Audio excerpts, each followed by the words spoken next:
मंडळी आज आपण नाझरे वझरे येथील एक श्री दत्त मंदिर संजीवा कृपार श्रीधर स्वामींची इथे योग साधनेची एक समाधी इथं मानली जाते व संजीवा कृपांची समाधी या ठिकाणी आहे. तर इथे सुरुवातीला आपण नंदी महाराज त्यानंतर शंभू शंकराची पिंड आपण या ठिकाणी पाहतोय. पुढं आपण याचं दर्शनही घेतलेलं आहे. दर्शन करून आपण त्याच्यावरती नंतर या ठिकाणी गेटवरती असं जीर्णोद्धाराचे दत्त मंदिराचा हिशोब वगैरे माहिती असा क्लिअर हिशोब या ठिकाणी आपण आज पाहायला मिळतोय. त्यानंतर भावी भक्तही चालू झालेले आहेत दर्शनासाठी. हे मंदिर परिसर गावकऱ्यांनी खरंच चांगल्या पद्धतीनं लक्ष देऊन इथे विकासाचं दृष्टिकोन ठेवून भावी भक्तांना सोय होईल असे. तर आपण या ठिकाणी हे संजीवा कृपा महाराजांनी ग्रहवरिष्ठ शनिदेव मंदिर हे साक्षात असं शनीचं मंदिर आहे.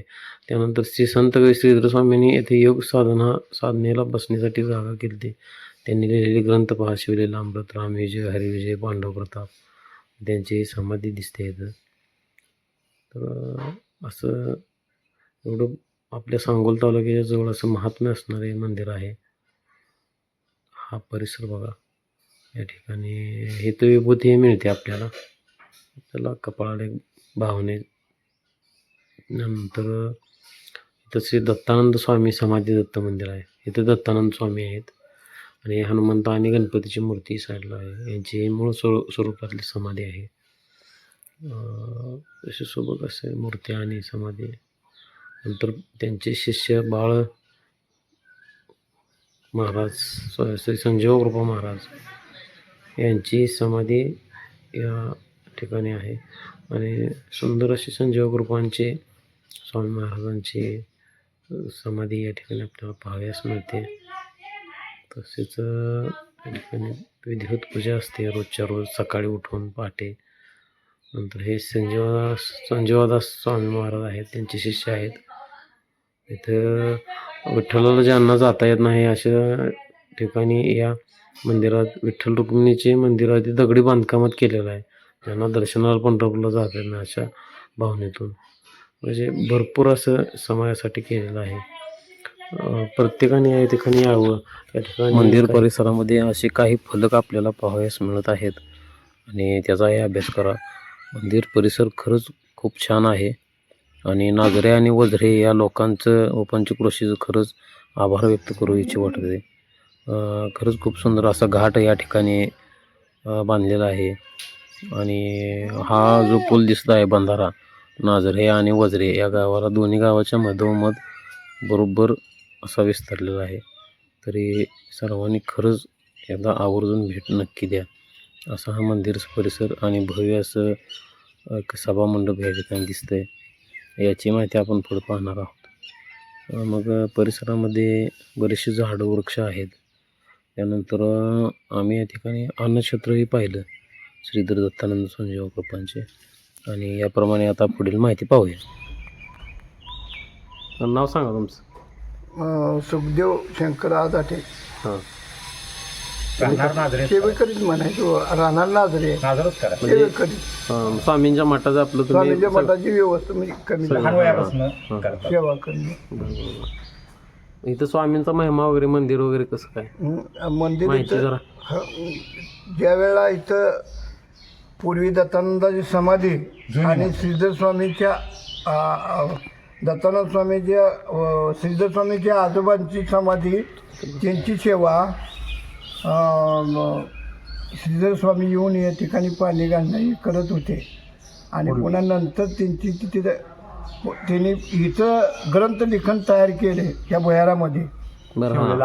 आणि योग मार्गाने पंढरपूरला जात होते येत होते. आणि काही काळानंतर पुन्हा ती या गावातून निघून पंढरपूरला गेले. आणि पंढरपूरच्या वाड्यामध्ये त्यांनी तिथं श्रीधर स्वामींनी समाधी घेतली. पंढरपूरला कुठं? कुंभारघाटामध्ये. योग मार्गाने काय विषय? योग मार्गाने म्हणजे योग मार्गाने म्हणजे आपल्या शरीराला 10 द्वार आहेत. 10 द्वाराचं शरीर आहे हे. 10 द्वारापैकी 9 द्वार जे आहे ते हं. आपले दिसणारे कान डोळा हे बुद्धद्वार हे 9 द्वार आहे ते. 10वं द्वार आपलं शेंडीपाशी असतं. हं.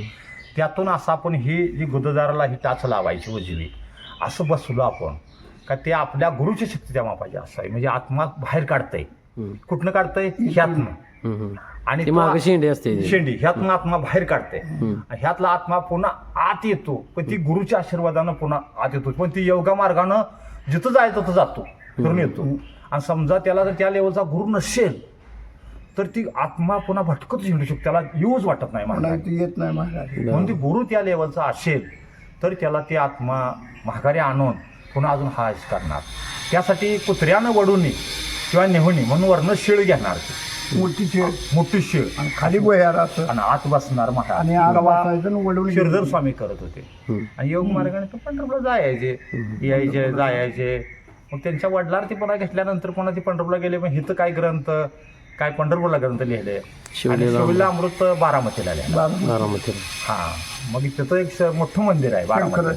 शंकराचं मंदिर. त्या शिळेवर बसून महाराजांनी शिरधर स्वामीनं 15 अध्यायाचा शिवलीला अमृत लिहिला. तयार केलं. 14 अध्याय वाचतात लय शंकरांचा. शंकराचं का तर 14 रत्न समजल्या गेले त्या. हं. आता शिरधर स्वामीने ते 14 रत्नासारखं शिवलीला अमृत तयारच केला ग्रंथ. म्हणून भारतात नाही असं नाही. ज्या टायमाला शिवरात्री एकादशी असते त्या टायमाला नागरेच्या शिरधर स्वामीचा ग्रंथ वाचला जातो. हं. त्यामध्ये त्यात नाव निघतं त्याचं. मग इथं सप्ताह वगैरे काय केला जातो? सप्ताह आम्ही महाराजांचे पुण्यतिथी करतो आता पुढल्या महिन्यात. म्हणजे कोणत्या? जुलैमध्ये. जुलैमध्ये आमच्या संजीव स्वामी महाराजांची पुण्यतिथी असते. पुण्यतिथी. हां मग त्या महाराजांनी नित्यानंद स्वामी पराजीपाशी काही दिवस काढलं मुंबईला. महाराज म्हणजे संजीव स्वामी महाराज म्हणजे काही सामान्य वस्तू नव्हती. बरोबर. हां. एक साहेब होते म्हणजे भेळमिसळीचे साहेब होते मुंबईमध्ये. हं. मग ती तत्व भेसळ अधिकारी. हां भेसळ मोठे अधिकारी मुंबईचे अधिकारी म्हणा पूर्ण मुंबईत मुंबई निवारित तांब्यात त्यांच्या होती. तिथं महाराज मोठे होते. पण त्यांचं आणि गुरुचं काहीतरी विषय झाला किंवा त्या कामगारात त्यांच्या काहीतरी झालं. त्या मालकाने अधिकारी त्यांच्यापेक्षा असणारा जे मोठा अधिकारी होता ते म्हणले तुम्ही का उशीर लावला. महाराजांना सवय कशी होती पाण्यामध्ये समुद्रामध्ये महाराज गेले. संजीव स्वामी महाराज का असे आसन लावणार पाण्यामध्ये नौका आसन म्हणजे पाण्यामध्ये तो स्थिर राहणार. किती पाणी येऊ द्या वरनं किती जाऊ द्या स्थिर झोपणार असेल. यात त्यांचं काहीतरी मंत्र तंत्र काहीतरी करत होते महाराज. त्यानं स्वामी त्यांनी वर घेतलेला होता. त्यामुळं त्यांना जरा उशीर झाला. त्या टायमाला ते महाराज पुन्हा आल्यानंतर महाराज आल्यावर ते अधिकारी म्हटले तुम्ही एवढा उशीर का लावला. अहो म्हणले मला ते आसन म्या केलं माझ्या काही लक्षात राहिलं नाही. वेळ निघून गेली त्याला मला कळलं नाही. बरं म्हणले मग तुम्ही देवाचंच करा जावा. मग ही संजीव स्वामी महाराजांनी काय ठरवलं देवाचंच करा म्हणल्यावर तुम्ही एवढं काय बोलताय म्हणल्यावर ह्याने सहजच म्हणले माझा राजीनामा द्या. अहो तसं म्हटल्यावर त्यांना विशेष वाटला मेन साहेबाला. राजीनामाच घ्या म्हणते म्हणजे लगेच कसं काय. ती नक्की म्हणतोय म्हणे ना हो म्हटलं की हाच. अहो ती पुन्हा राजीनामा दे नाही त्यांना. पण तरी सुद्धा त्यांनी महाराज म्हटले मला ही करायचं नाही माझं खरं कार्य तीच आहे. आणि त्यांच्या गुरुने सांगितलं नित्यानंद स्वामी महाराजांनी तुमचं कार्यच हे आहे. तुमचं कार्य दुसरं काही नाही. तुमचं लगीन नाही याव नाही काही नाही. जी दत्तानंद स्वामी महाराजांची शिरधर स्वामीजी पंढरपुरापासून काय कितीतरी योजने सांगितलंय बाबा. 4 योजने दूर. हा 4 योजने दूर ग्रंथात आहे. ग्रंथात विषय आला त्याचा की तथून इथवर जी समाधी आहे एक शिरधर स्वामीची किंवा दत्तानंद स्वामी महाराजांची त्याचा उद्धार करण्यासाठी तुमचं कार्य म्हणून नित्यानंद स्वामी महाराजांनी त्यांना सांगितलं होतं. नित्यानंद स्वामी महाराजांनी सांगलं ह्याने ऐकलं. पुन्हा मग महाराज पंढरपूरला आले. पंढरपूरला आल्यानंतर महाराज असा ड्रेस होता आपल्यासारखाच म्हणजे म्यानेला काय सोनं काय पैसे असतील असं पेनी का साहेब होते म्हटल्यावर त्या काळाचा वेगळा अंगठ्या होत्या. मग ती महाराज आल्यानंतर तसं म्हणले एवढं किती सालची घटना. हा किती सालची की 55 सालाला 55ला आल्यावर नंतर पहिल्यांदा पंढरपूरला झाले महाराज. म्हणल्या पंढरपूरला आले का तर ती पंढरपूरचं महत्व त्यांनी कुठतर असं गाडगे महाराज कीर्तनात नाही त्यांनी ऐकलेलं होतं. एकदा का पंढरपूरला जायचं. मग महाराज म्हणले जाय आपण म्हणलं पंढरपूरला. आले आणि त्या बडव्याजवळ त्यांनी ती त्यांचं काय सामान असेल सुटकेस असेल ते ठेवली. त्यांनी काय केलं तेवढ्यात महाराज गेले आंघोळीला गेले आणि पुन्हा चावी हरवली चावी म्हणजे ती एक त्याची कृपा सद्गुरूची. चमत्कार. मग साईडला तुमच्या तेव्हा त्यांना पॅन्ट होती. पॅन्ट म्हणजे साईडला थोडं पैसे असतील, त्या पैशाने तेवढं त्यांनी एक कमांडोल घेतला. हा. असं ते असं आणि एक करायला. रुद्राक्षाची एक माळ रुद्राक्षाची माळ घेतली, आणि एक भगवी वस्त्र. एक भव्य वस्त्र घेतली त्या पैशात, आणि ही पहिली कापडं टाकून दिली, तसंच टाकून दिली चंद्रभागेत म्हणा थोडक्यात. पेन म्हणा की सगळं काय टाकून असेल ते दिलं. अंगावर फेकलं म्हणा. टाकून दिलं, आणि त्यांनी काय केलं, भगवी वस्त्र घातली. आणि मग संध्याकाळ होत आल्यावर जातात हलायचे कसं मग ततच महाराज रासारी वाळत करून ततच थांबले. रासारी थांबले. सकाळी दुसऱ्या दिवशी महाराज हल्ले. बडव्याकडे आणि बडवे म्हणले तुमचं इथं काहीच नाही आमच्यात, किल्ली नाही काय नाही. काय तुमचं नाही तर तो विजा तुमचं काहीच नाही म्हणजे. बडव्याने त्यांना ते सामान दिलंच नाही. त्यांचा विरक्तीच झाली जास्त, काहीच नव्हतं. महाराज सरळ वर आले. त्या टायमाला सुतगिरण सुद्धा नव्हती. सांगोलच्या जरा वर आल्या, उतार वाटला आल्यावर त्यातून पुढं एक नळी होती. नळी अशी पाणी जाण्यासाठी नळी काढलेली होती. एकपुराकडून अशी येणार. त्या नळीमध्ये महाराज रासारी बसले. दिवस मावळला म्हणल्यावर रासारी बसले. त्यांच्याजवळ एक नाग रासारी असा थांबला होता.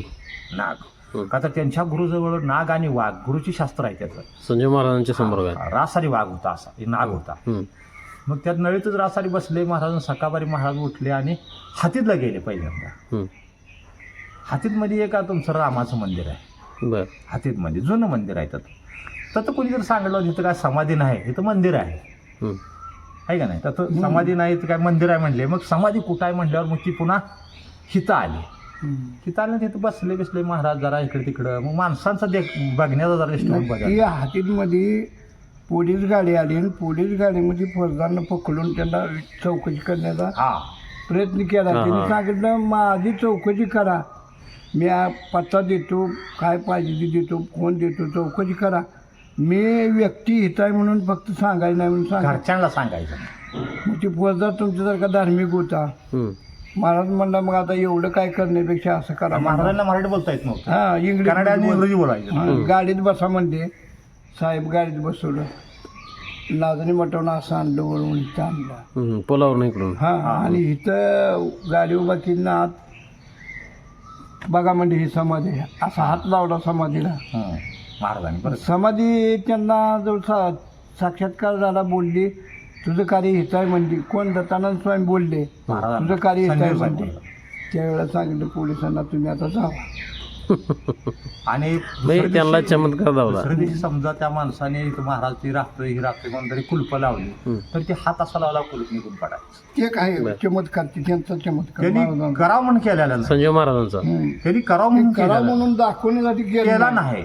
पण एक तुम्ही आज जाऊ नये तेवढंच म्हणजे. संजय महाराज बी एक सुशिक्षित अधिकारी होते, मोठे अधिकारी होते. संजीव साहेब महाराज मोठे अधिकारी, त्यांचे सुशिक्षित म्हटला तुम्ही. पूर्ण मुंबई ताब्यात असणारी महाराज होते. ती काय आपल्या वाटंबरला काय म्हणलं की तुम्ही? वाटंबरला ती जगनगिरी महाराज समाधी, ते गिरीपंथ झाला त्यांचा. असं बरोबर.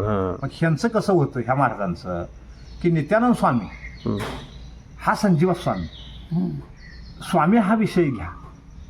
संजीव स्वामी पुन्हा नित्यानं इथं आपले असणारे रंगनाथ स्वामी, आणि पुन्हा तुमचे श्रीधर स्वामीच लक्षात ठेवा तुम्ही.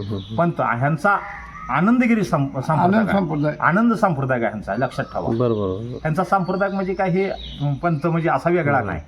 मग ह्यांच्याने कार्य जे ह्यांचे जे रंगनाथ स्वामी जे होते की पंचाने हे असे फिरायचे की धर्म वाढवावा, बुडू नये. त्या टायमाला यांच्या संग रामदास स्वामी होते, हिंदू धर्मासाठी. रामदास स्वामी होते, जयराम स्वामी होते, वडगाव स्वामी होते, केशव स्वामी होते.